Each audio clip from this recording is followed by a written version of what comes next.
How can a tiny seed grow into a majestic tree?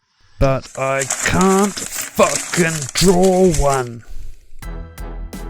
I say this with no irony. To draw a tree, you must think like a tree. A seed doesn't plan a tree. It has a few simple rules for knowing when to grow and when to branch. So keep that in mind while I present you with 3 simple rules for dating my teenage daughter. The first rule is start from the tips and work your way down to the bottom. I like to add a little more squiggle at the twigs. The second rule is you trace the lines right down to the bottom, but if you get to a fork, you stop. As you'll see, this one goes right to the bottom,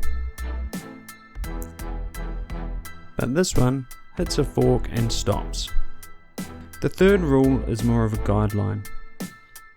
You just want to keep the balance of the size of the branches so that they look about right.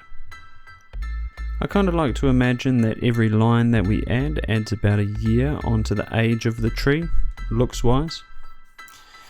I'm going to do a 100 line tree now, and you can just sit back, relax and enjoy.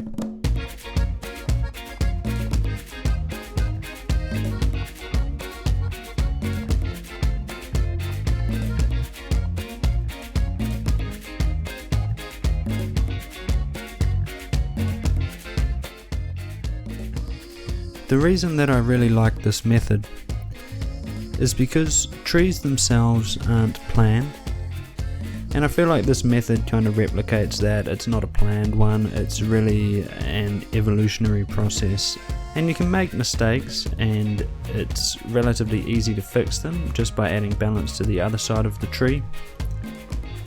I really like the way that the entire program for building a tree is contained within a tiny seed, which I looked it up as like 700 megabytes or something, is all the data it takes to basically build an entire tree.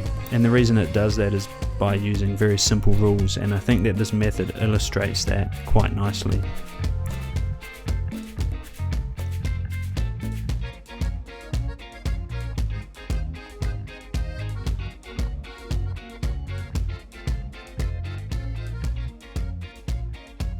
Keep it real, keep having good times, keep having bad times, and I'll see you in the next video.